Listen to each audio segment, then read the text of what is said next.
All right, it's 6 o'clock. 6 o'clock, we'll call a meeting to order. We'll start with the pledge. Pledge allegiance to the flag of the United States of America and to the republic for which it stands, one nation, under God, indivisible, with liberty and justice for all. All right. Thank you, everybody, for coming out tonight. Is there any additions or deletions or corrections to the agenda? I do have one add under my report, would be I-5, and it's related to the election government volunteers we talked about. Anybody else? Now I'd take a motion to approve. Make the motion to approve. Thank you, Ryan. Do we have a second? I'll second. Thank you, Sheldon. All in favor? Aye. Opposed? Thank you. Consent agenda. Is there any item on there you'd like to discuss? If not, I'll take a motion to approve. The motion to approve. Thank you, Ryan. Do we have a second? I'll second. Thank you, Mel. All in favor? Aye. Okay. Up next is visitors to the council. Right. We have no visitors. We're going to go to the mayor's report. I just got one quick item on that. School's going to be starting soon. Please be patient with the buses out there. Please be patient with the students out there crossing. They're not always going to push the crosswalk button. Just watch out for them. You know, sometimes they get in a hurry and forget. So just be patient, work with them. Know that traffic's going to get a little slow there in front of the school before you start, before you leave. Just a little public service so you don't forget. That's it. Public forum, we have one card, Shannon Peters. If you would come up to the podium with name, address.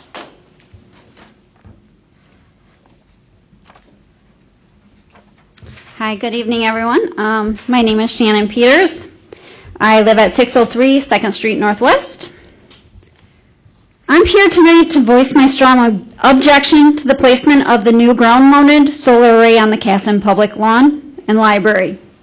This public utility footprint is 125 feet away from my front door, completely destroying my neighborhood view, impacting my property value, and threatening.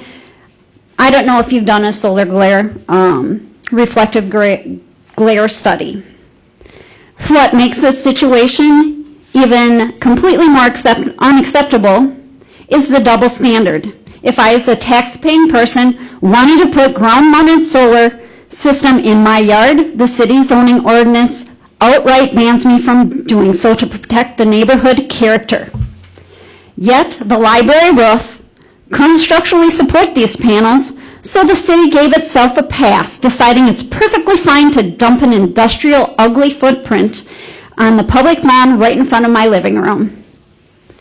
I do support green energy, absolutely, but I do not support discriminatory zoning. This is an R1. The library is in residential 1. And the total lack of transparency that led to this layout, I don't know where it came from. The city should not hold its residents to a standard of community harmony that it refuses to practice itself. You've already laid the concrete, you've put the post in, you've got the stands there now. It's ugly. You've left 25 foot from the curb to the first post, or I'm sorry, you've left 16 feet from the first post to the curb. It's just ugly. I would like you to make public for all three that you have put up that I'm aware of. I would like to see the glint and glare assessment for all three of those in the neighborhood. I would like the city to commit to a binding city-funded mitigated plan that includes a high-quality privacy fence or a dense row of mature trees on that property so that I do not have to look at your ugly solar system. My other concern is the safety of the community and children that play there. The kids that do their cartwheels there, play hide and go seek there. If you're not putting a fence up around there, shame on you. Also, this permit that was given to me by Ian the other day, $10,000, is that for the total project? For that Public library project, that's the assessed value. That is fraud. I took this to 3 electricians today. They said the electrical alone would cost probably 8 to 10 grand. So what are you doing? You got $103,000 grant money, which by the way is my taxpayer money and everyone in this room's taxpayer money. Ridiculous. What are you doing with the rest of it? You have failed your community. I'm just saying you have failed me. You have failed the community with putting this in a neighborhood right in the front of somebody's living room. If you want, I can show you pictures if you'd like them, but I'm sure you know what you've done. Just disgusting. You should be ashamed of yourselves. I would like a written response to my questions and how you're going to deal with this within 10 days. Thank you. Thank you. We'll put that on the staff to. Okay. That's the only card I had for public forum. There's no public hearing. Committee report. EDA. All right, so the first item that I have for you this evening is the draft subordination agreement that was presented to the EDA at our meeting earlier this month. So it has to do with Elite Marketing Investments and Joe Lonzo's business. So a long time ago, at least 10 years ago, the EDA did give a loan in the amount of $90,000 to that business to aid in to assist in their relocation here to Casson. Fast forward to today, the balance on that loan is just over $55,000. But since then, another lender, MBT Bank, has given Elite additional loans.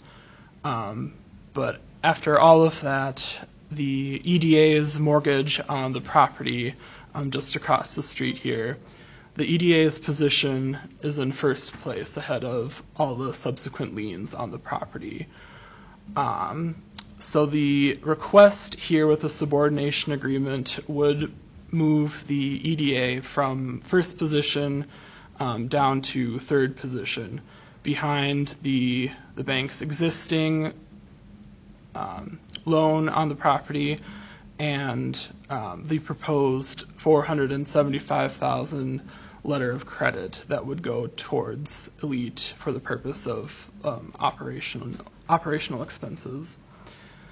I did have the city attorney review the subordination request, and she had recommended that the EDA not agree to the subordination agreement since it does place more risk on the EDA by moving it from first down to third position. However, Mr. Lonzo did come to the EDA meeting earlier this month, and there was a rather long discussion that we had. So we learned a bit more about the situation from his perspective. He had also shared a MIMS report that he had prepared in advance of asking for the additional letter of credit from the bank, placing the value of his property closer to just under $1.2 million. We discussed a few alternatives to the subordination agreement, one of which was to, instead of the third position, take a second position behind the bank's existing lien, but still ahead of the proposed $475,000 letter of credit. Mr. Lonzo said that the bank wouldn't agree to that positioning. We also discussed the option of wiping out Mr. Lonzo's existing loan, but then taking that third position and lending him back the remaining balance, but at a higher interest rate, considering the increased risk to the EDA. But Mr. Lonzo was not in favor of that idea either. But at the end of all of that, the EDA did end up recommending approval of the subordination agreement as was drafted. So that is what is before consideration of you tonight. as it's noted, it says we're third, but technically, according to MBT Bank, they would roll both of their loans into one, and that would make us technically second, because they classify theirs, yes, it's two loans, but they would recover them as one. Yeah, so they, So that would put us back, that was where the EDA discussed it, that would put us back in second where we were originally when we did the loan. And then when he had to rebuild the building, we became the only loan on it at the Yep. time. That's why we're in first position. that's why we moved to first. But so technically, we're not third, we'd be second. Even though it lists, because MBT would just said they count that as one loan, even though it shows as two paper trails in the bank, they look at it as one. That was part of the reasoning the EDA went back and said, well, then we're second, and plus he's never missed a payment from the beginning. If that's what I recall from that meeting. Yeah, yep. How long was the time frame on that? He's got 10 years left. 10 years left. Yeah, he's about halfway through. No payments missed. No payment. We did give him a year off when the building went under fire and they had to rebuild. So that's why it's a little over half left due on it, because he was allowed a year grace period due to the rebuild. Right. Even at that, the payments have been timely, and He's lived up to all the other agreements in the contract. He's held true on that. Good. there's still value in that one building that would cover everything.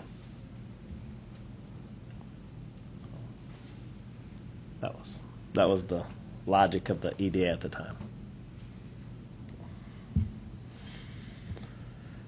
So, has anybody got any questions for Ian? Or, For a motion, I assume. I had one more. yes. So it's just MBT else that's listed in that? Is there a third party?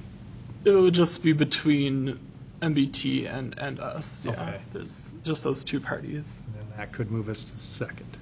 Yeah, I mean, yeah, they'll still have the two loans at MBT, Right. the line of credit and the loan, but they said But they're like packaged they together. package it, but they still leave it as two separate because it's two separate interest rates for them. But they count that as one if they had to foreclose, be it anything. So that would put us second technically, but in logistics, yes, it is third, but the bank looks at it as more of a 1-2. The amount that would still be left in there to be covered is enough for us to recoup, though, right? Yes, yeah, because he's at 750,000. Yeah, up to. Yeah, up, and that's up to on their credit firm, so, and that building appraising, according to the report you have in here, shows like almost 1.2 million.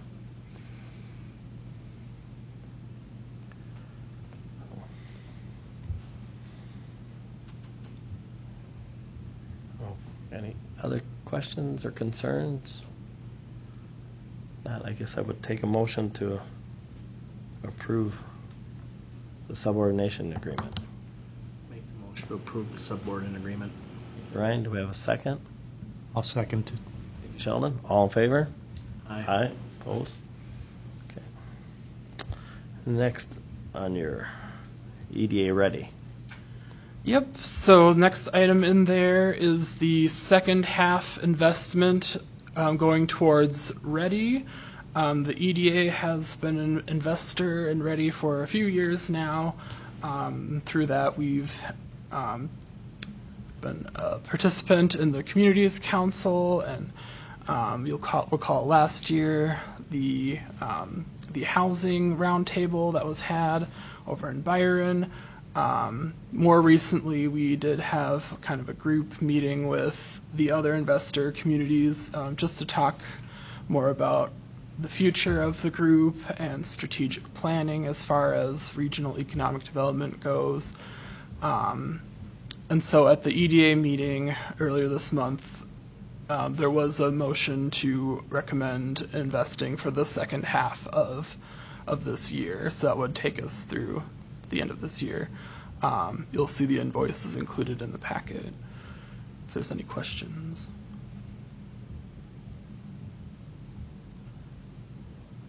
we did voice our opinion at the EDA level that we want to see more out of them. So, I mean, they did send a little packet, but it's almost like you got to force them to do it. So, so they are aware, and there's other cities that voiced their same opinions. That, yeah, you say you want to help, but where's more input for us? So what did we get out of the first half? Well, they've been talking about that strategic planning and all of that. I think that's where most of it has gone. They tried applying for a few different grants to actually develop an actual written plan. Don't think they were successful, but that is a lot of where the time was spent in this first half of the year. Ian meets with them monthly. Yeah, we Typically have. to discuss issues in the region. They do provide support on different economic development initiatives. They've been talking a lot about different things that are coming to Rochester and the Mayo area and the different projects. I mean, that's part of the reason that we want to see more from them. I mean, we were pretty clear, we want something tangible, because economic development work can be hard. It doesn't always generate what you want it to generate. But doing an event, for example, like that housing forum a couple of years ago was beneficial. I told them, I said, you need to do something like that regularly, because then I can see what tangibly, even if it's not forcing someone to build here, but at least it's bringing that tangible thing there. And it was interesting, I think everyone at the meeting was kind of doing the Minnesota nice thing right until the last 15 minutes when I said that. And then all the other cities kind of chimed up and said the exact same thing. And some of them were a little bit more demonstrative than we were. But it was good for them to know, put your money where your mouth is, kind of a thing. So. Do you need a motion on that, Ian? Yes. I would look at a motion to approve the second payment. Make the motion to approve that second payment. Brian, do we have a second? I will second, Thank you. with the provision that I would like to see, at the end of the year, are we getting anything out of this? Sure. Sounds good to me. Yeah, I agree. So, we have a motion and a second. All in favor? Aye. Opposed? Thank you. You guys use your microphone. Oh, sorry, Dave. Thank you. All right. Next, Planning Commission, Public Works preliminary and final plats. Yes, so at the Planning Commission meeting just last Monday, we did have a public hearing to discuss the preliminary plat of the Public Works subdivision. I'll just show it up here on the map. So you're all familiar with the Public Works site. It's actually, right now it's just one parcel, just shy of 80 acres out on 16th Street Northeast. So it includes the actual Public Works facility itself, their garages and everything, the wastewater treatment facility, quite a lot of open space in the middle areas and the far extent to the north, and some wooded acreage on the east side of Maston Creek up over here. So with this preliminary plat, it would divide the entire parcel up into 5 different parcels labeled 1, 2, 3, 4, and 5, as you can see on the plat up here. So a couple things with this proposal. Since access is only provided via 16th Street Northeast and then a drive that comes off of it, some of these lots are going to not have direct frontage off of the public street. So to remedy that situation, we do have an access easement running through the entirety of the lot, or almost the entirety of the parcel, which would provide access to those lots that don't have the exact access off of the public street. So you'll see in the resolutions, we've got a couple of things. One is just making sure that the declaration that's included in the packet as Exhibit B, having the city attorney review that and everything, make sure it's all shipshape before we actually move to record the plat and the access agreement to go, the access easement to go with it. Let's see, there were a few comments that came up during the public hearing. some of them having to do with this proposed Lot 5 down in the southeast corner. Right now, it's just wooded acreage. I did share that one proposal by the city was to develop it, possibly as a single-family residential housing. However, a lot of those present felt that it would be better utilized as a public city park. But I just want to reiterate that the single-family housing was just a proposal, and the effect of approving these plats doesn't lock that proposal in by any means. So I just want to share that with everyone. And then there were some comments about the landowners out here to the east. They expressed wanting to have some access to portions of their property, although it also sounded like they did have access already. A little bit of a situation there, but even with that, I don't think there were any issues that would have, there weren't any issues that the Planning Commission felt would have prevented them from recommending approval of these plats. So in your packets, you do have the preliminary and final plats together, separate resolutions for each. Any questions?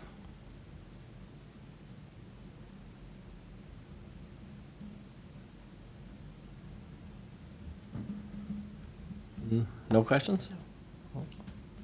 So we need to approve the preliminary plat first? Right? That's right. So I would guess I'd look for a motion to approve the preliminary plat for the Casson Public Works subdivision. Make that motion. Ryan, do we have a second? I'll second. Thank you, Sheldon. All in favor? Aye. Next, the final plat. Look for a resolution to, or a motion to approve that resolution. Make the motion. Ryan, do we have a second? I'll second. Thank you, Sheldon. All in favor? Aye. Aye. Thank you.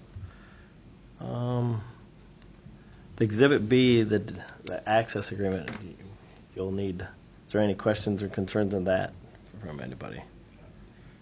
Yeah, I mean, as far as access, when you do an easement back in there, that is a waste, that is our water treatment plant. You know, that's who comes and goes. Driving right around there, it is off by itself. A little concerning, in my opinion.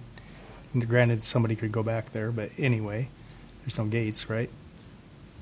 Well, the plant is gated off. Okay, that is Yeah, the plant gated. is, so then this road would kind of go along that, Just along it. you know, so, I don't know if you can't really see the fence on there, but it is fenced there, and they actually, I think earlier this year, we reinstalled new gates there, so Okay. those are the ones they got approved in, I think, February.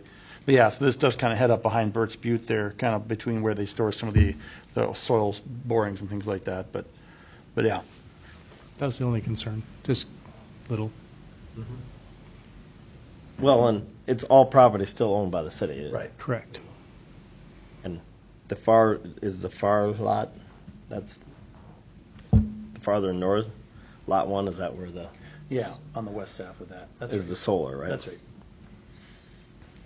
Brandon? Mayor, if I could? Yes. Just to be clear, you mentioned to access anybody going back there. So if we have an access agreement, that's only going to be dedicated to that property. So it's not going to be necessarily public access. It's going to be access just for that specific property. So if they were to put solar whatever up there or farm it as it is today, Right. it'd be access just for that property owner. So that'll be in the access agreement. So it's not a public access. I'm good.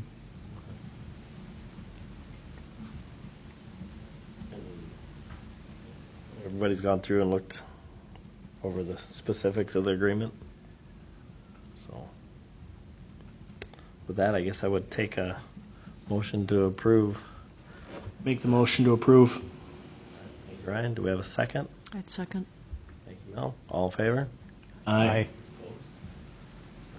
Thank you. Next up, old business. Columbarium.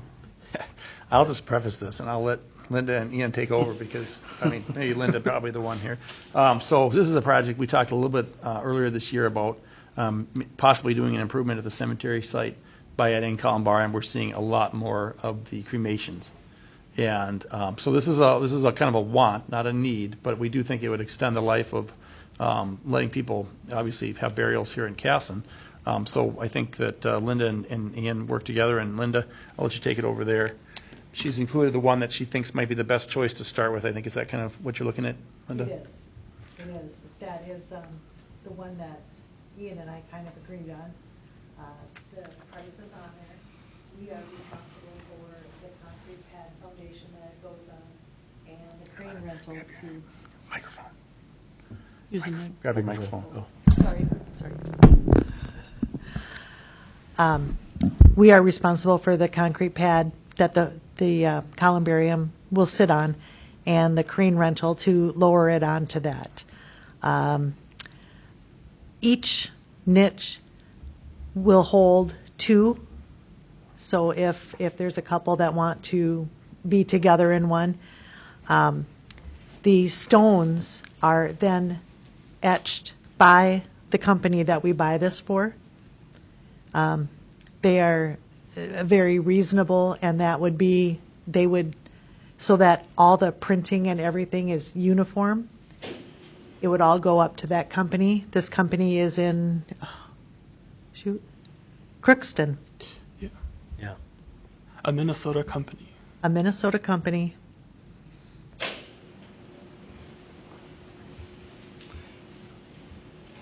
Yep, so this is the 64 niche, so there's room for 128 people.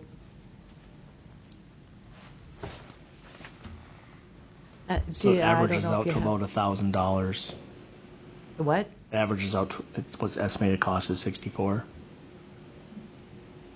That's for the concrete pad and the crane. Just the pad. Oh, well, I keep Right. going down. No, the 64,000, that's only for the columbarium. That's Oh, not okay. the cement pad and the crane rental.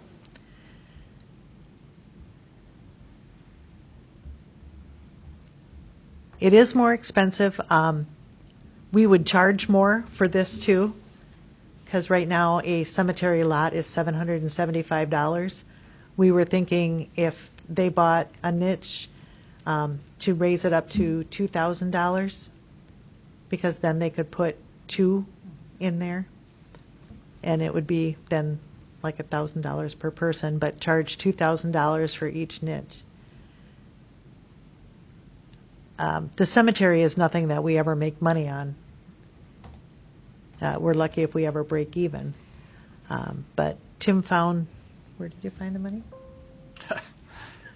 I think, we're planning on using some of the reserve funds there.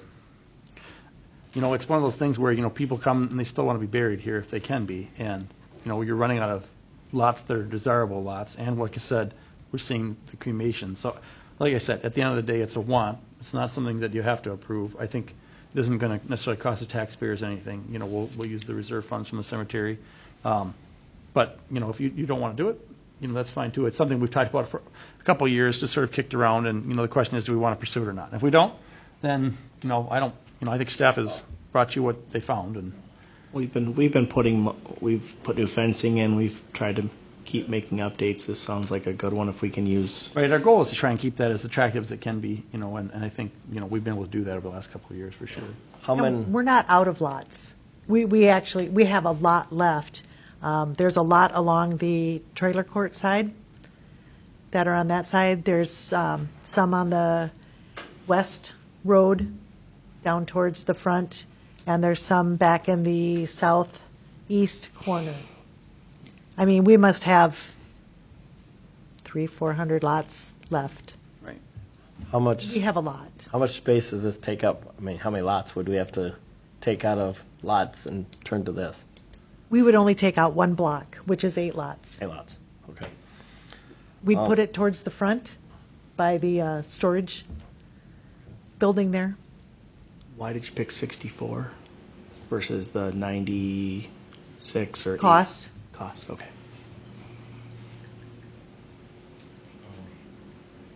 I'd like, before we would go forward with this, I would like a little bit of a number on a concrete pad and crane rental, just a rough estimate. If we could bring that back to a next meeting, just so we have an idea of what we possibly. Total cost, yeah. I know it's an estimate, it won't be exact, but I think that We would, should be able to come up with something. so if we could have that by the next meeting, we could just table this until then. I can do that. Well, I'm fine with that. I want to make sure you guys get all the information you need. All right, thank you. Up next, old business, we got the fire hall rental. So we've discussed this a few times. I guess my opinion is we set it, let staff pick a rate for a nonprofit and bring it back to us. And then, you know, because they seem to know exactly what goes into each thing. So that would be my recommendation, is we'd let staff set a rate and bring it back and forward it on. But any thoughts from everybody else? I think that's fair. We want to find a good plan for this and make sure we're helping people, but also not hurting anyone. Yes, that's our goal. I mean, we want to make sure that it works for everybody. Yep. Am I allowed to ask a question? Yeah, go ahead. Are you talking fireman staff, like the staff of the fire department? We're looking at if a nonprofit rate for when people want to use the fire room Right. where the truck bay is, yeah. Yeah. Yep. So who's going to make that decision? We'll have staff, direct staff. Yeah, to- and we will talk to the fire department Yeah, as the well fire as department. administrative staff, yep. Yep. So that way, the whole fire So department's basically, you're involved. talking, you want to create a nonprofit rate, and you want us to try and talk to them, see what kind of number we can come up with. Yes, Okay. and make it work for everybody. No pressure. So if you could bring that back.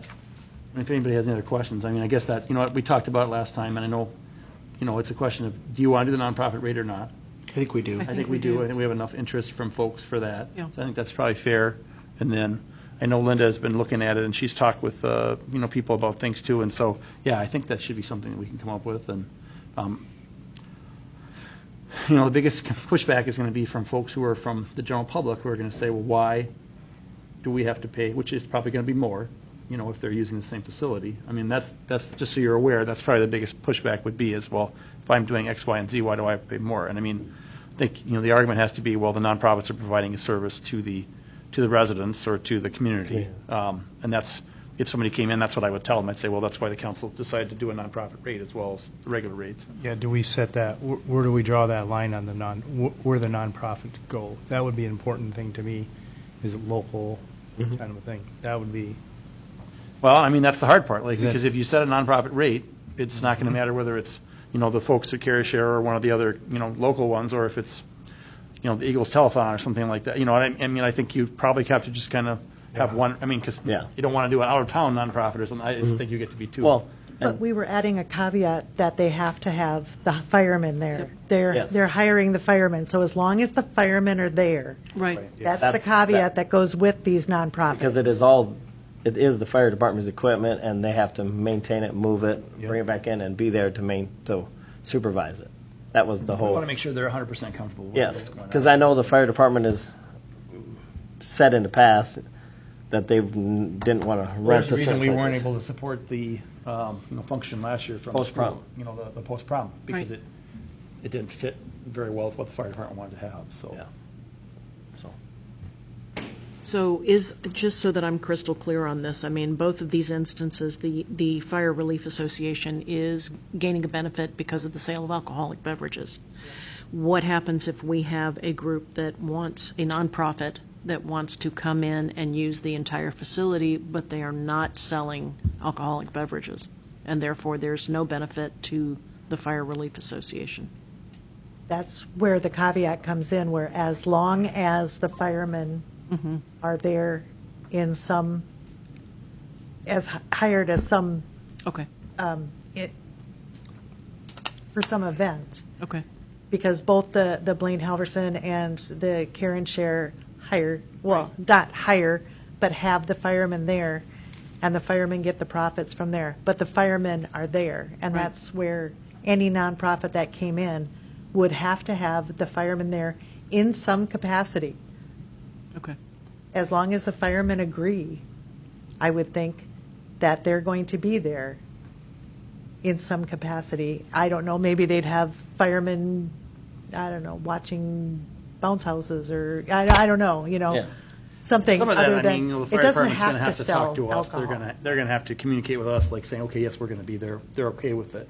Because in the Okay. long run, I mean, I'm not moving the trucks in and out. I don't have the ability to do it myself. They're gonna have to be there, so, yeah. Linda, how many nonprofits would you say we have renting that space now? Oh, these are the only two. Two. Okay. You guys came in last time. Are we moving towards the direction you were hoping to, or is this? I mean, absolutely. I think so. I mean, I think just taking into the fact of like thinking critically about the nonprofits and how we are definitely, all of this funding goes right back to KM residents. So Yep. I think I love that idea. And it just gives us more money to be able to put back into the community. I mean, and we understand the fire department is incredibly helpful. They're wonderful men and women that are there every, the last 2 years for us. And so, I mean, if we can get it as low as possible, that's the goal, right? I mean, I know it costs money for us to be there, and I understand that, and I definitely want the city and the fire department to break even. But if we can come to something of like not making a profit off of it, that would be, I mean, preferable, because none of us are trying to make a profit. Our caterer is donating 15 to 20% back to us this year. Everybody's donating something, so that's, I think, what we're looking for is just like a break-even cost would be awesome. Because we do give a lot back to the community. Mhm. Both our nonprofits. Yeah, I think we should be able to have something for you on the 9th. Perfect. Yeah, try and have this all finalized. Thank you. Up next, request for proposal for auditors. You'll see those in your packet. Yeah, I'll let Sarah talk to that. Yeah, so we sent out an email to 8. We got 3 back, and you can see the pricing in there. There's no decision to make because of the differential, so co-resident is significantly cheaper. Yeah. They're thousands of dollars cheaper. Yeah, $10,000 and $13,000 Yeah. cheaper, so. Anybody got any questions for Sarah? So, if not, I guess I would look for a motion to approve a three-year commitment with Cone Resnick for our annual audit. I'll make the motion. Thank you, Mel. I'll second. Thank you, Ryan. All in favor? Aye. Aye. Opposed? Thank you. Thank you for reaching out to them and getting back. Appreciate it. And I don't think that was much different than the past contracts. Yeah, apparently the last time it was similar. Yeah. All right. Up next, we got the 2012 Joint Powers Agreement with Dodge County on the ice arena. We're looking at, I'd like a motion to direct staff pursuant to the 2012 Joint Powers Agreement that the city is executing its right to end its current position as the operator of the Dodge County Ice Arena. So in our contract, we have to give them a 4-month notice if we would like to talk to and change the contract. So that was just, I would look for a motion to have staff notify the county. That we would like to discuss the Like to terms. discuss the terms it. of the, yes. Okay. I'll make that motion. We have a motion, do we have a second? I'll second. Are there any other questions? If not, I would, all in favor? Aye. Aye. Reach out to staff. I sure Dodge will. County. Thank you. Thank you. All right, new business. We have the SRO agreement. And this is, Both the CAM and the ZED escrow agreements are similar to the last agreements we had for the last 2 years. Only changes are some statutory changes that we had to add for language for SRO duties. Any about the financial changes too? Just the same percentages that we had before. What are the differences in language that were statutory? All the SRO duties.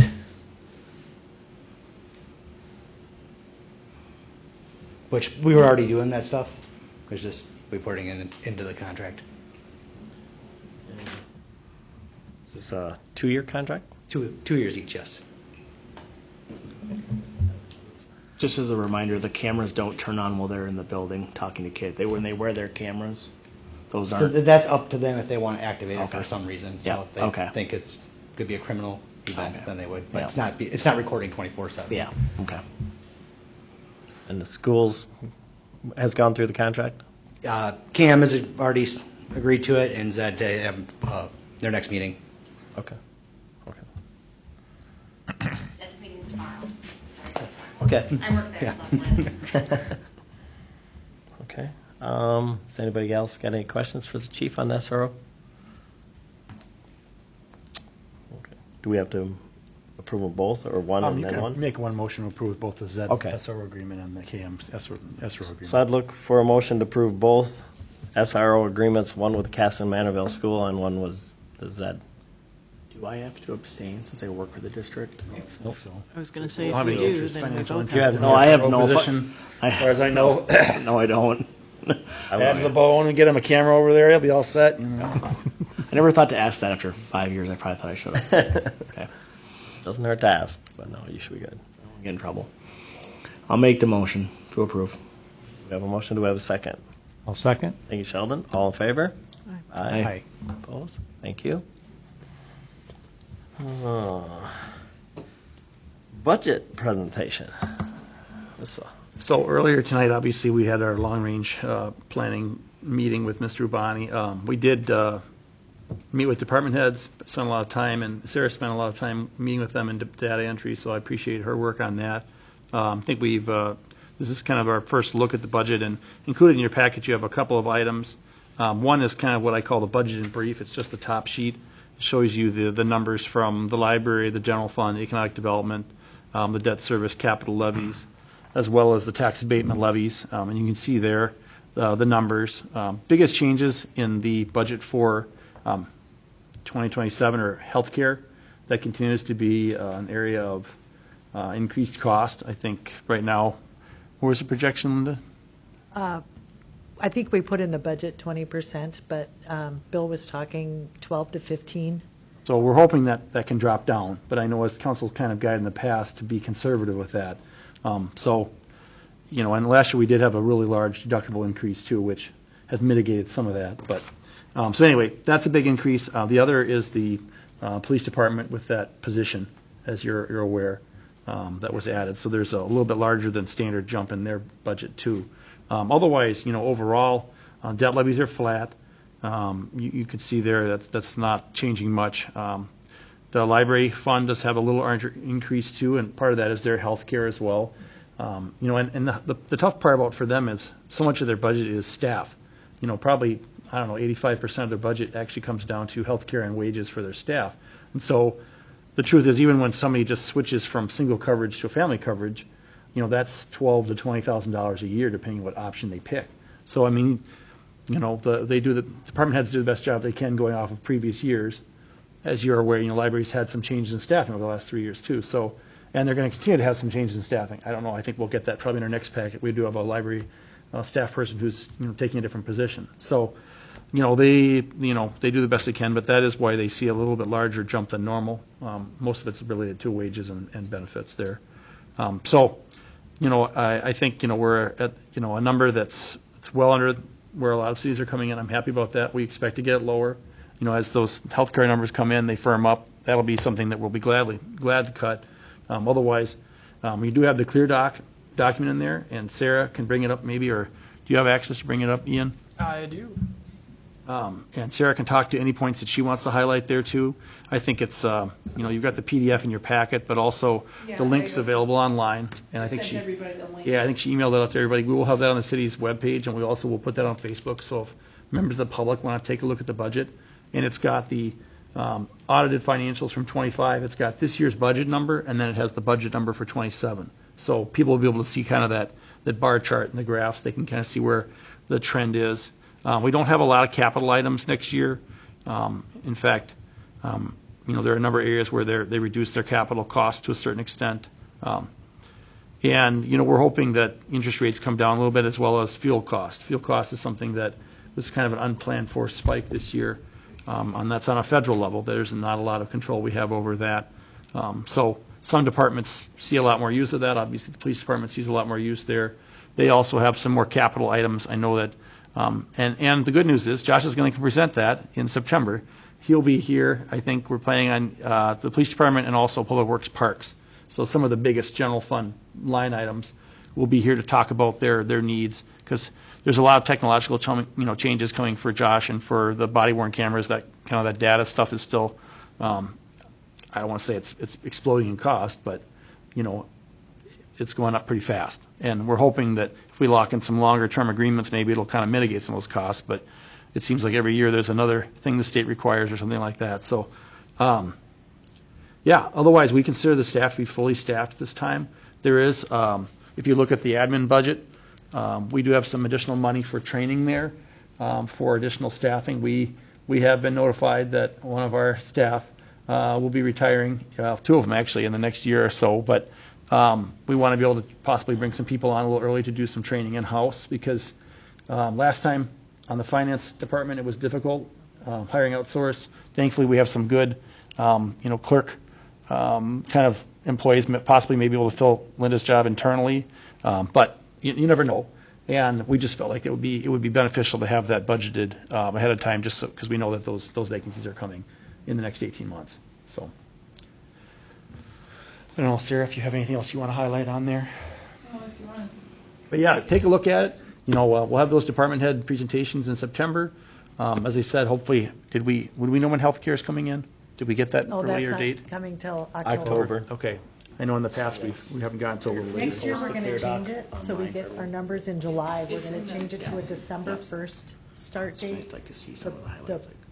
The insurance would go through the end of the year, but the rates would change December 1st. But that means we get our new rates July 1st. So your HSA plan, your insurance runs calendar year, but the rate change would start December 1st. Where next year, when we do this, we can actually stay in the 27 rate. So whatever we get for next year, we would renew at that same rate. The way Bill was explaining it to me. So, because we wouldn't change plans, we just keep going. So that's our plan for next year. Because that'll make budgeting a lot easier. Yeah, I mean, right, to know earlier would give us that surety, absolutely. So, yeah, if you have any questions, feel free to contact me or contact Sarah, reach out to her. Glad to run through it with you. If you want to go line by line, we can do that. It's easier when we do it one-on-one or two-on-one or whatever, but, the budget's all going to be available online, and, we're certainly looking for feedback on it, hoping that we can get that number whittled down, absolutely, so.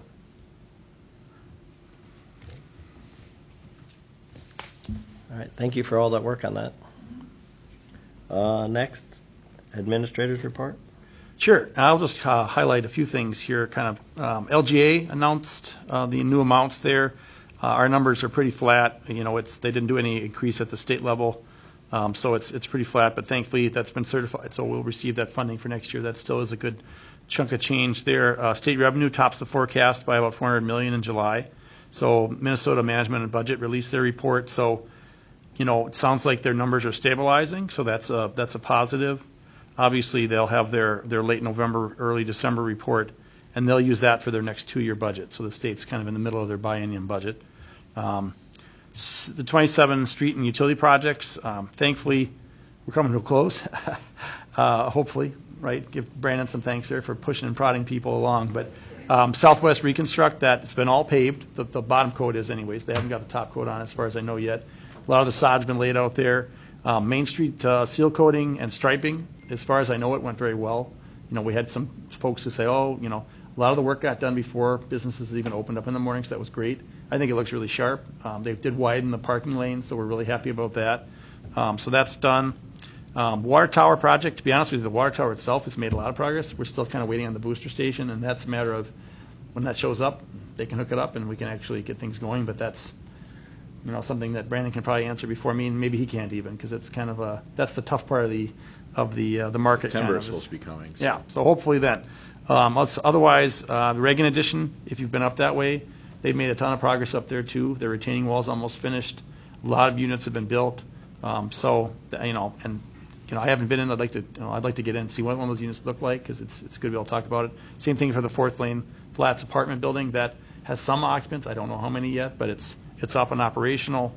We'll watch how that goes. Brandon's going to talk about street feasibility. Let's see here, 27 budget. We kind of talked about that already.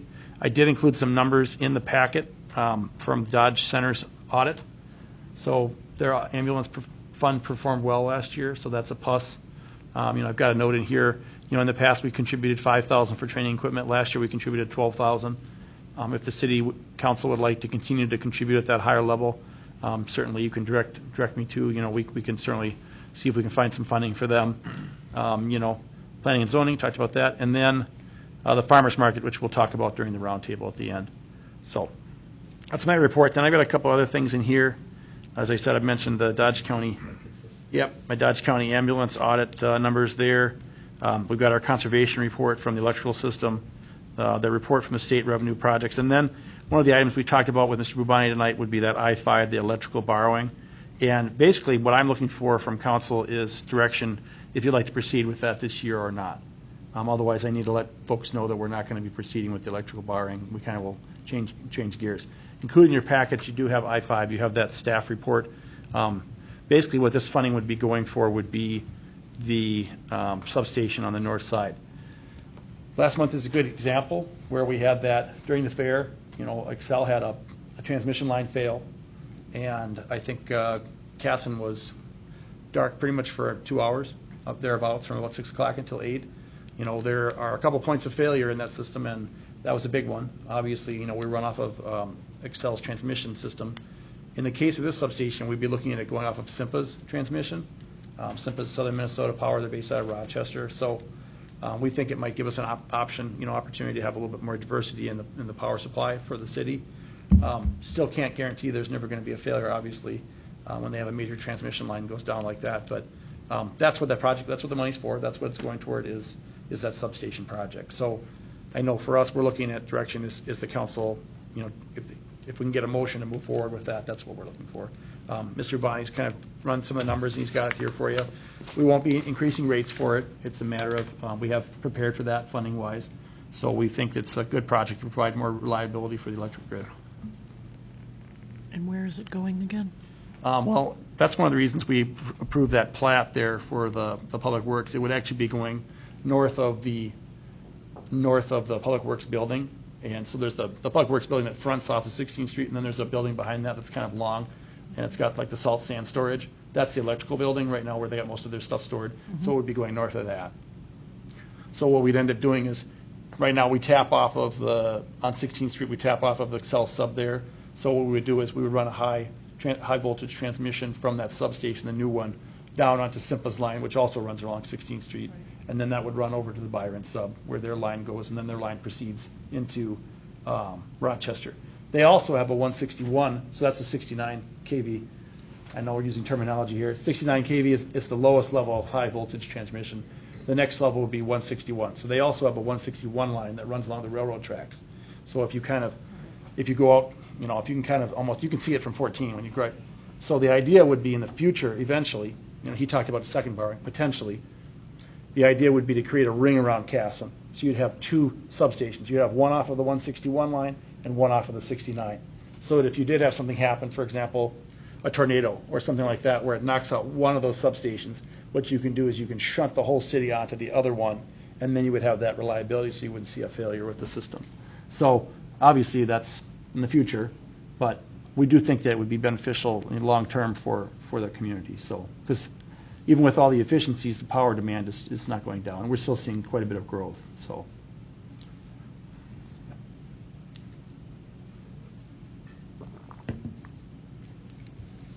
How big would the substation be? what's that? How big? Well, I mean, is it I gonna think it take would up be a whole smaller lot? than what Excel's, just for comparison purposes. If you go past Excel sub, it would probably be smaller than that. What we would probably do is we would fence off an area similar to what Excel has fenced off, and we would have two spots for two tubs. So you'd have one 20 megawatt tub, and then you'd have space for another, just because you want to have that once again, the duplicate, I mean, and if you're putting it in, then you want to make sure you size it right, because after the fact, once you can't- you yeah. can't really go back. So Excel, like when they upgraded their sub 3 or 4 years ago, they had to basically go in and cut down and tear out and put more gravel and stuff. We think it would be better just to have that prepared, kind of already ahead, even if it's just the fencing. We could put a concrete slab in there later, that's not a big issue. But, so I mean, I would guess that's a 5-acre parcel, so I'm guessing we'd probably look at about 3/4 of an acre to an acre we would want to maybe have fenced off. I mean, I know it's something we need. It's something we've been talking about for a while. So you're looking at lot 3? Yeah, that's right, exactly, yep, that'd be that lot that's, behind there. Because that's the public That's works. Public Works, and then there's the electric building, and then, yep, Yeah. that's 4.63 acres, so acres. it'd be part of that, yep. Okay. And that'd be the other, consideration is we'd have our battery storage in that area too, potentially, so it would work in tandem, yeah.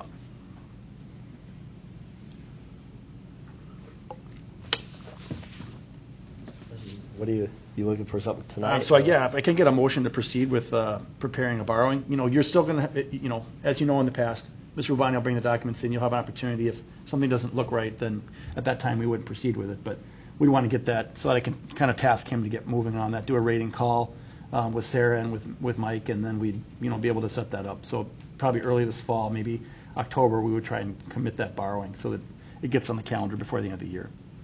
So just to be super clear, having this substation would diversify a little bit more our power coming into town.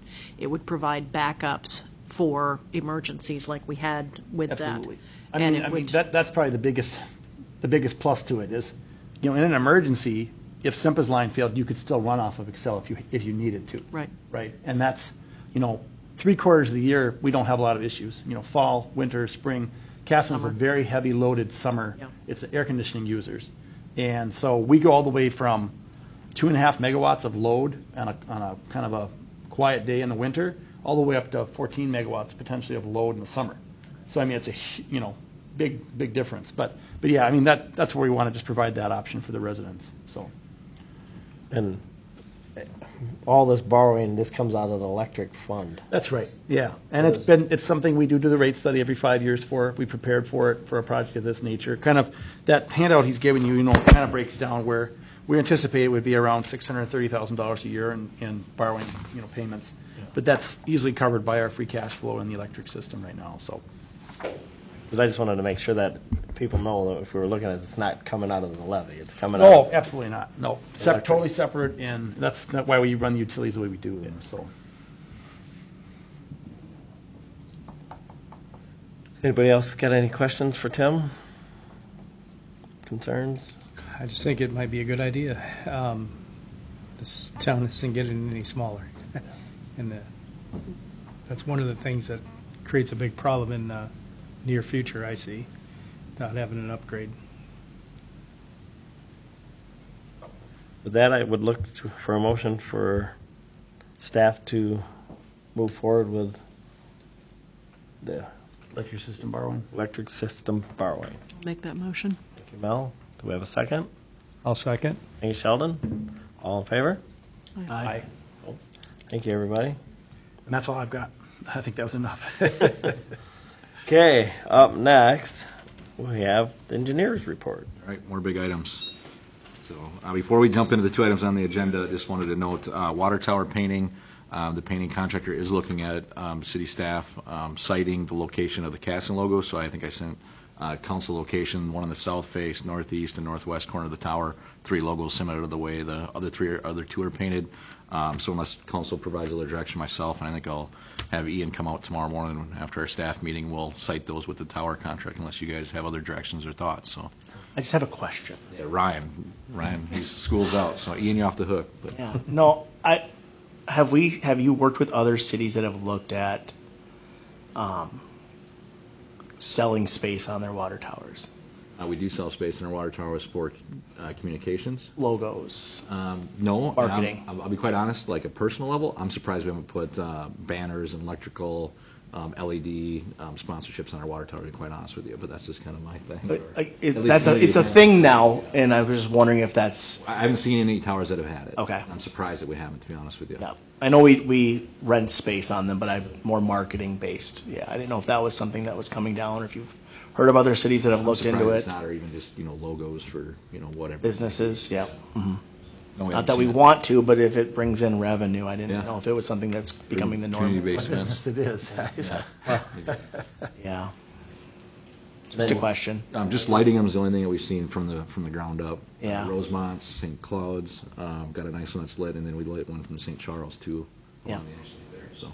So we can talk about if it looks nice during the day, if we want to light that more, we can have that conversation. Yeah, I was just curious. Central area, so. Yeah, no, they would like that. St. Charles is over by the interstate, St. Cloud's Yeah. on the interstate. I understand that. No, I was just curious. I'm surprised it hasn't been a bigger discussion in our industry, to be honest with you. So okay, unless you get any comments, we'll plan on doing that tomorrow. All right, so I'll jump into the agenda tonight. First item is First and Second Avenue Northwest reconstruction. This is something that was discussed at the council workshop and also discussed tonight with Mike Bubani in your financial kind of forecast and foreshadowing. So in your council packet is 3 items. Number 1, the feasibility report. Number 2, we're going to ask for a resolution calling public hearing on the improvements. And then finally, a professional service agreement with WHCAS to start doing some engineering. So to kind of close on that, ultimately, that's what we're going to be asked tonight, to start incurring some significant costs for this project. So if there's anything that we need to discuss or delay, now is the time, because we're going to start some significant work on the project if we move forward with anything tonight. So that's where we're at on the highest level. To talk about the assessment process, I think we may have one council member that may not be real familiar with it. The other ones have been part of the process directly, so it's been so they're well aware of it. So tonight is step number 1 of the special assessment process. We're going to discuss the report, potentially have the resolution to approve the report, and call the first hearing on the improvements. And that will be a hearing about a month from now at your council meeting to thumbs up or thumbs down the project after a hearing with the property owners. I'll do a presentation going over this report. You'll hear comments, and then you'll have a decision to continue on at that point. Assuming we are moving on, we will work through the winter. We'll have a public meeting with the property owners. We will bid the project. We'll get some better cost, and then you'll have the final hearing on the assessments, which is the drop dead. We have to decide the assessments. So we're going to talk about some numbers tonight, but we're not setting those. If there's questions, comments that we want to bring to the first hearing, more than happy to do that. So we're not, the more clear that we can be throughout the process, the better, because we are proposing special assessments, and that can be politically unpopular, or it takes political capital to do that. We all know why we do that. So that's where we're at on the highest level. So if there's no questions, I'll jump into the report, and then obviously have questions at the end as needed. Okay? So again, this is First and Second Avenue Northwest reconstruction is what we're calling it.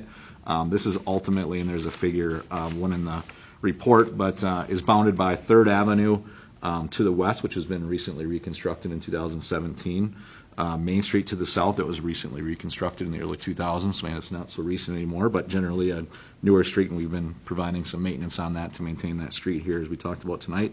And then on the east of Highway 57, which obviously has been reconstructed in the last couple of years, full reconstruction up to 3rd Street, so kind of 3 blocks north there. And then the 2 alleys behind the businesses on Main Street from 57 to 2nd Avenue. We're not planning from 2nd Avenue over to 3rd because that's recently been repaved and there's a small amount of infrastructure. So we don't think the bang for the buck is quite there yet. So staff is comfortable to not include that alleyway. So that's what's included in the project for footprint. Existing conditions. When I go to Public Works and say, where's your worst area in town, where are we going next after we did 3rd, 4th, and 5th and Southwest and 57, it's this area here. If you go down the alleyway now, it's blocked off because we had another catch basin collapse by Cam Telecom. After we fixed one last year, we had a sewer collapse, or partially collapse. Every time they jet that, they get a lot of sand. So it's in a state of disrepair. It's at its useful life. Some of the streets on the 1st Street going into Hy-Vee there is in really rough shape.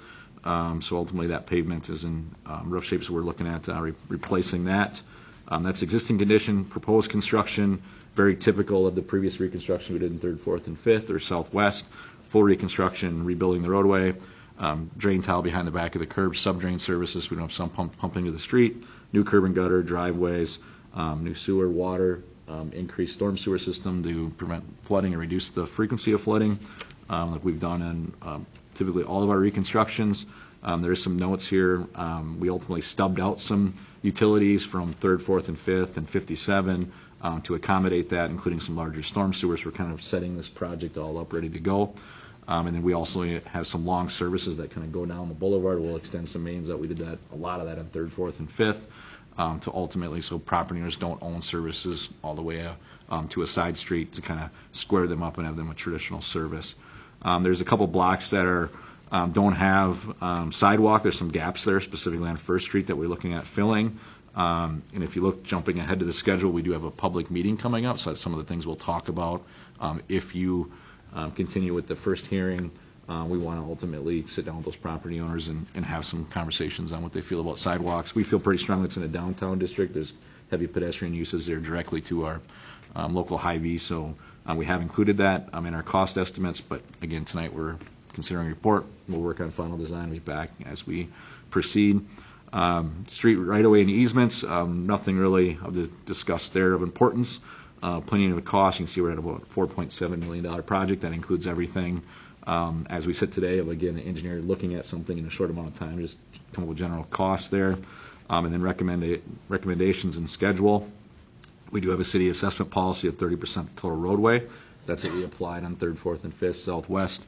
57 was a little muddled with the state project, but ultimately we kind of made it right of that same amount of a traditional street. So you can see the total amount to be assessed is just under $800,000 based on that policy. It's a little bit unique. It's not as residential as Southwest or 3rd, 4th, and 5th was, but we ultimately apply the RE unit. We had 15.9, which is higher than what we generally see. So again, we don't need to work on that number yet tonight. As we move forward, maybe that number comes down and it's a non-issue. But I'll hold on the conversation of talking about REUs to maybe the end.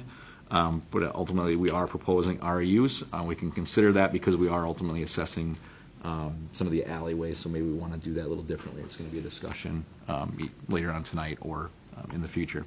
So moving forward to schedule, again, this is the first consideration of the feasibility report and then a resolution to call the public hearing on the improvements. We get to work, talk to neighbors, do the design, come back this winter, present the plans, go out for bids. We have bids, we know hard amount, therefore we can talk about the final assessment amounts with the property owners at that time. That'll be this winter. And then, assuming everything moves forward, we finalize the assessments at that hearing. We award contract, we're constructing in 27 and finishing things up. And as Tim mentioned earlier in the meeting, we kind of pared this project down not only for financing, but what's a realistic project size that a contractor can get done. Such that we have before you tonight. Construction cost, I won't go in detail there, but you can see we broke it up into street, sidewalk, sanitary sewer, storm sewer, and then water main to show the grand total there with the idea that the enterprise funds are going to be participating in paying for the project, the portions that are not assessed. So we break that up to help Sarah and staff work on that. And then I'll go to the figure, number 1 with all the pretty colors on it. Should look familiar. You've seen these before on 57 and Southwest when we assess those projects. But in blue is a 1 RU. A house is a house is a house. We're rebuilding neighborhoods. Everybody in that neighborhood, if they own a traditional size house, gets 1 RU for their portion. You can see on the west-hand side there, we have some residential houses in purple that are a half. Those were assessed a half with the 3rd Avenue project, so we're only going to assess them half to make a whole, with the overriding concept that 1 RU, 1 residential equivalent, is what they would be assessed in modern time assessments. Similarly on 57 there in red, we don't have any assessments there because they were assessed a full 1 with the 57 project. So again, with the spirit that they're 1 RU, they would be 0. You can see some other ones in yellow there. Those are currently 4 RUs. You can see Hy-Vee, there would be 4. They did get assessed 4 on the 3rd Avenue in the backside of their project, so that would be 8. And that is all broken down in the notes in the roll that I have on the next sheet. And then similarly, Cam Telecom there, about 4 houses, 4 RUs is kind of our thinking there. And green there, 1.5 for those properties there. They're larger commercial properties, so maybe they have larger needs, water and sewer services, et cetera, more frontage, incurring more costs there is 1.5 RU. Similarly there for Genmark, that property there, a couple properties, they did get 1 on the 57 project, but they also have an alley access, so there could be potentially some more benefit there.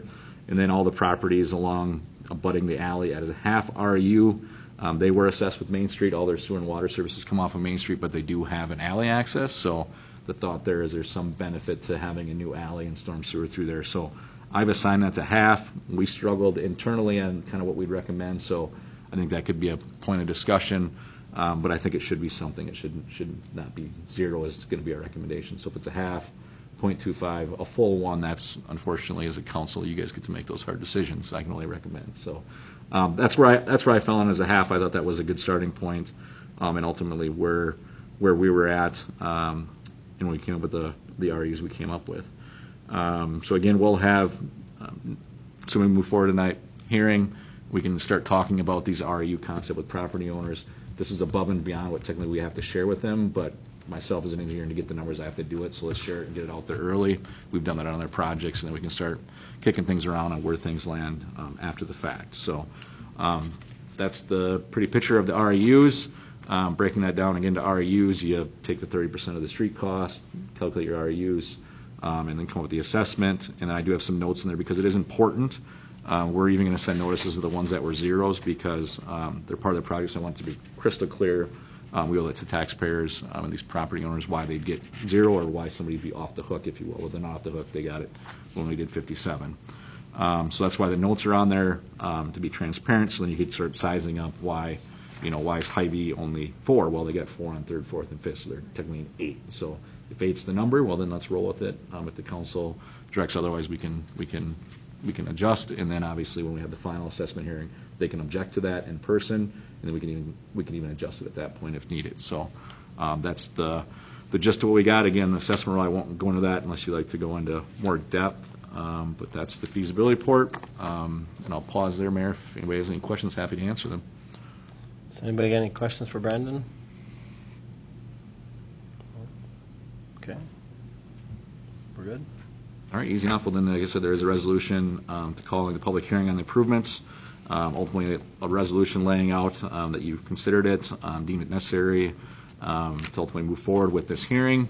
And then attached to the resolution is the notice of public hearing. That is the notice that will be sent to the property owners. So Linda and I got some work to get some mailings out to these property owners. And then the hearing will be held on September 23rd, 2026.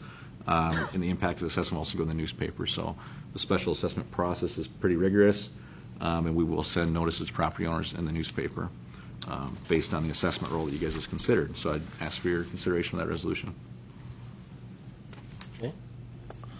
I would look for a motion for the resolution calling a public hearing on improvements on 1st and 2nd Avenue Northwest reconstruction. I'll make the motion. Thank you, Brian. Do we have a second?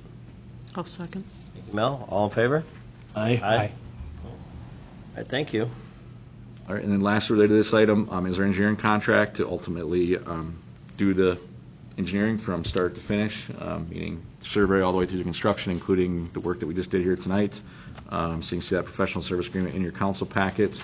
Includes project management meetings, topographic survey, feasibility report we just presented, preliminary final design, assessment assistance. We'll work with staff on getting those assessments processed, calling the hearing, get it in the newspaper, et cetera. Construction administration, so having weekly construction meetings, getting construction staking, et cetera, and then observation to observe the contractor and report quantities back so we make payments like we did today on some other projects is all included in that engineering agreement. So I'll pause there and again answer any questions you may have, Mayor and Council. Does anybody get any questions for Brandon? No. So we'll look for a motion to approve the professional service agreements with the engineer firm. I'll make the motion to approve the professional service agreement. Ryan, do we have a second? I'll second. Thank you, Sheldon. All in favor? Aye. Aye. That concludes that item, I think, Mayor. So I'll move on to the second item, the 2026 lead service line replacement. So I think lead service line, I think we all should be experts in that now. So it's been a process, but past actions for the council's been ultimately the federal government through the Minnesota PFAs had some funding available for us to go find services. So we went door to door.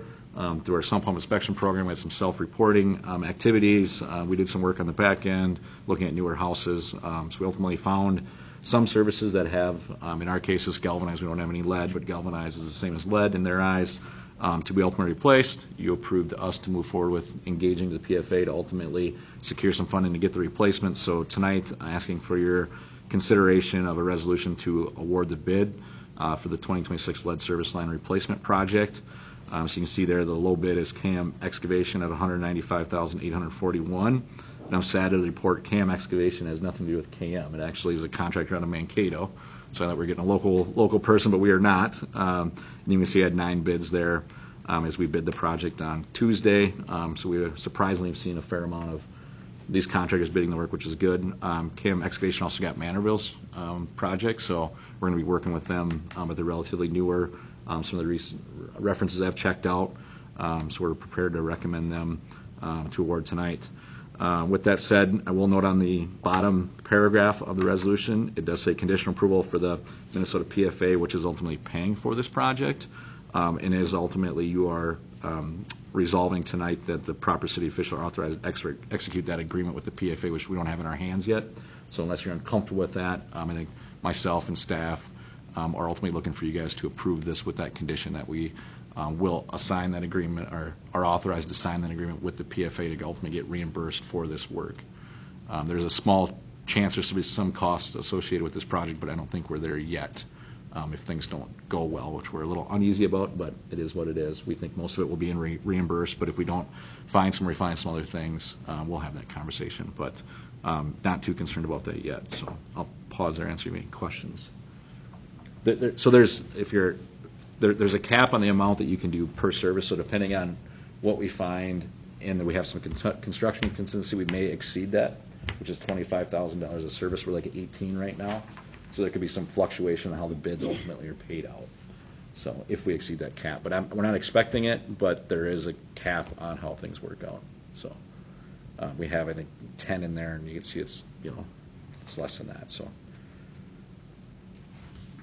presumably the city's interested in the agreement with the PFA to recover the cost. Right. Yes. Ultimately for our property owners. And we've got a fair amount of participation too. We've sent notices in the agreement that the council approved to the property owners to ultimately sign off on us doing the work before we go and do the work to limit some liability in the city side. So we're getting those received, and some of our staff have met with those property owners too already. So we're off and running, and it's a good service. When somebody has it, reach out to that number that's on there, learn about the service, or call City Hall to learn more, have them verify your service, because it's not going to go away if it's there. So here's a chance to get it done for free. So. Okay. Does anybody got any questions for Brandon on this? All right. I would take a motion to approve the resolution awarding the bid for the 2026 lead service line replacement. Thank I'll you, make a Mel. motion. We have a second. Second. Thank you, Ryan. All in favor? Aye. Opposed? Motion carried. Thank you. That's all I had tonight. 16th Street should be, other than, I guess, not all I had tonight. All I had other than 16th Street should be open here, I think, next week. So I think they just got some signage. They striped it, so people are still going down it. I seen they put the road close sign back up. So It had got around that. Are we putting no parking signs? on the 8th? Yes. Yeah, they're going to be in, I think, tomorrow or early next week. Yeah. In the bike lane? The county's putting them in. They weren't in there County, yet, so. Okay. Thank you. Thank you. Nothing under personnel. Attorney, do we want to just hold on to that one for a second and just do correspondence? Yeah, I think we could finish our regular schedule and then go into that. Do you want to do the round table and then? Yeah, let's talk about the roundtable. So everyone got an email from a couple of folks in town here about this farmer's market.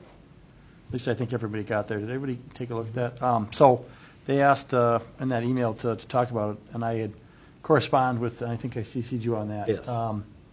Told the lady that, we could talk about it, and then we would put on an agenda if they wanted to come and talk more to us about it. But I guess I'm just trying to get your feedback, initially, what your thoughts are. I mean, I think the idea of a farmer's market sounds great. I don't know that the city owning it or operating is feasible, really. She kind of alludes to that in the email, but we certainly, just like any other event in town, we provide barricades or we help with parking, that kind of thing. I think that we certainly would do what we felt was legal to support it if people wanted to give it a try. Because I think that it would be really nice to see something like that, and these folks are willing to put their effort into it. So I don't have any objections to it initially. I need more details, obviously, and to let them know that like, just legally speaking, us owning and operating, it seems unlikely. You know, it's not dissimilar to like the Festival in the Park, where we have a private group that runs that, which, by the way, I want to thank all those volunteers. A lot of compliments. Obviously, the weather always contributes when it's really nice, so it helps, but they did a great job this year, and I think it went really smoothly. But similar in the way where I could see where if they want to do a farmer's market, maybe even at Veterans Park or something like that, could make it into a little bit bigger event. Obviously, there's different towns where it works better, and some places it doesn't work as well. But you know, I didn't have any objections to their actual proposal. Just want to know more about it. Anything you've got there, Sheldon? No, nope. Be nice to see something like that come to town. So if they want to come present some information to Yeah, us. so I think I invited her to come. I'll let her know maybe September, either the 9th or the 23rd would work. I mean, it's probably not real feasible to do a lot the rest of this year. I mean, kind of at the tail end of the produce season anyways, but try and get something, maybe they can get something ready for next year then. Okay, well, that's what I'll do. I'll see what our calendar schedule looks like, and if we have some available time, then we can slot them in. And that's all I have really for that, is just wanted to see where you guys were at with that, so. Round table. Can I ask about the Reagan? Is it Reagan? Regan Edition, yep. Yep. They've got the path in. Are they almost finished with their phase one? Yeah, yep. Okay. I know we had made some contingencies on phase two. We had a lot of concerns from citizens about phase two and when that gets started, or with their connections to 57 or 16th. Where are we at with? Have they contacted you at all about phase two? Answer that? Well, yeah, go ahead. Yeah, I would say they've not only talked to us about phase two, they've talked to us about phase three, potentially going to the east. They're well aware of that requirement of phase two needs to be punched out to 57 as part of the approval of phase two. So they acquired that property, so they're aware of it. So Does the road have to be put in while they're doing phase two, before, after? That's my question. the discussion we had, maybe Yeah, we need to figure that out. staff to probably go back and look at that, because to your point, you have what's phase two? Is it the start of utility construction phase two, or is it the start of home building construction in phase two, or is it opening of phase two? I don't know if that's been addressed or was addressed in the council approval. But we I'm can not sure that- I we have can to rehash review that. the- Review the meeting minutes Yeah. for that. Yeah, I think that might be important. So I've had some people reach out and ask because Sure. they're concerned about. Yeah, no, I it's- certainly think I would certainly say before there are people living and occupying those, Yeah. if they're building new townhomes or whatever, I think before the traffic increase would come, we would definitely want to have that road punched through if possible. Yeah. That would make sense to me. So that was a big concern from citizens, was traffic and flow and. Yes, we can talk about it tomorrow, our staff meeting. Sounds good. All right.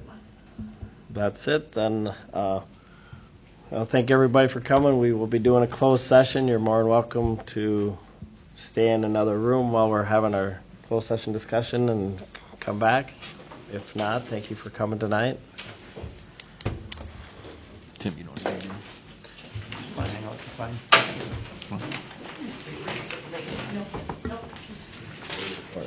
Bye. Yeah, I think we can.